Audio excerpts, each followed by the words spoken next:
What's up, everybody? This your girl Jen Tins, and today I know it's Sunday. I missed church, but it's with good reason. Today I am working, doing exactly what I was put on this earth to do. Hello, beautiful people out there. This is Jennifer Collins, also known as Jenny Ten Stacks, and I'm the hardest working woman you probably don't know. I've done some of everything. I served as a dental sergeant in the Army, dabbled in modeling, sat on television sets, shot a pilot for a reality show, wrote and recorded over a dozen songs, and I still think of myself as this little girl who grew up right outside of Atlanta, Georgia. I went to Tri-Cities High, which is a magnet school. My 4 years at Tri-Cities, we had Outkast, Candy Burris from Real Housewives, Kenan Thompson from Saturday Night Live, and me, Jennifer Collins.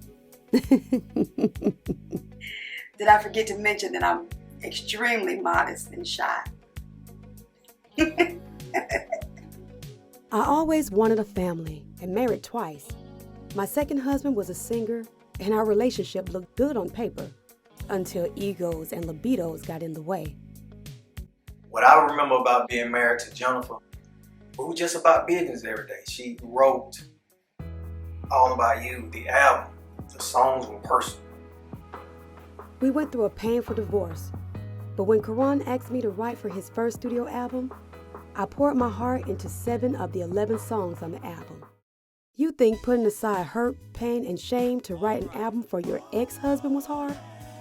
That was a cakewalk compared to the conspiracies, lies, deceit, and the downright betrayal that took place after the album dropped. With someone tonight.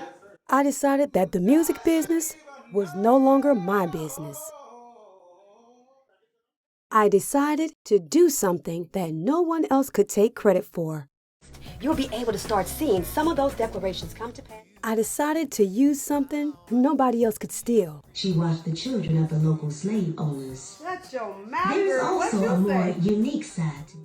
I decided to give something back to the world that no one could take away from me.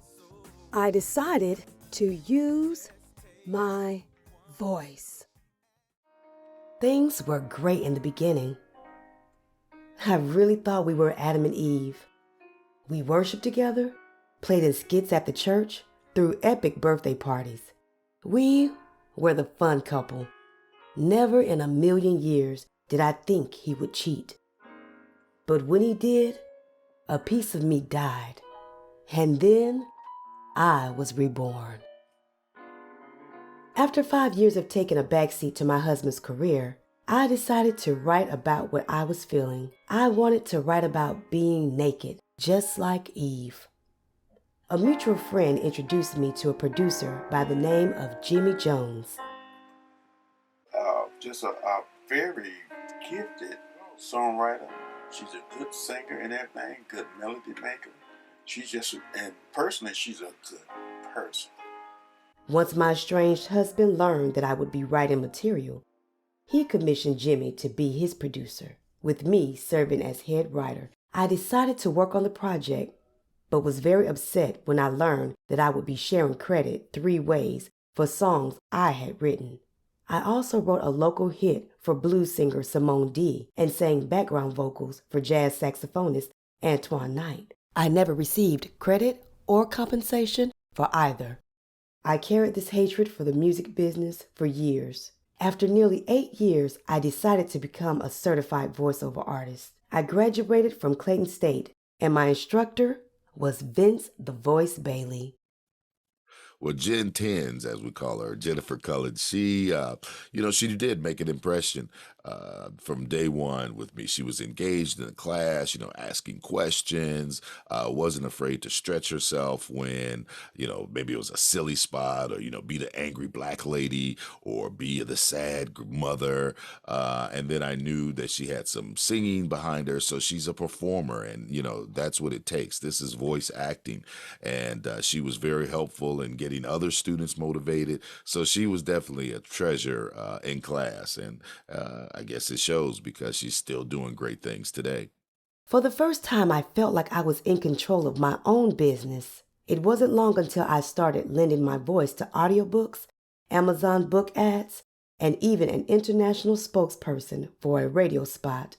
Vince showed me how I could use my voice to make money and help others. Since the day I started writing songs, I dreamed of hearing my song on the radio. In 2021, I heard my voice on the radio for the very first time. We shocked the country last month. The election last week broke records for voter turnout. Finally, everything I worked hard for was paying off. These days, I'm happy doing what I love. I've even patched things up with Jimmy. Jimmy asked if I would work on another project with my ex-husband, but I declined. I just want us to focus on co-parenting our daughter and being friends. The limelight has never been my goal. Being happy is good enough for me. She was a hard worker and smart. Hey, I can say this in my heart that God, thank you that I had the chance to be in her midst and be a part of her journey and be a part of what she's trying to do in her life. And believe me, she's just getting started. I was so impressed at this young lady that, she was willing to do what it takes. And, of course, it all paid off. Everybody can't be famous, but everybody has a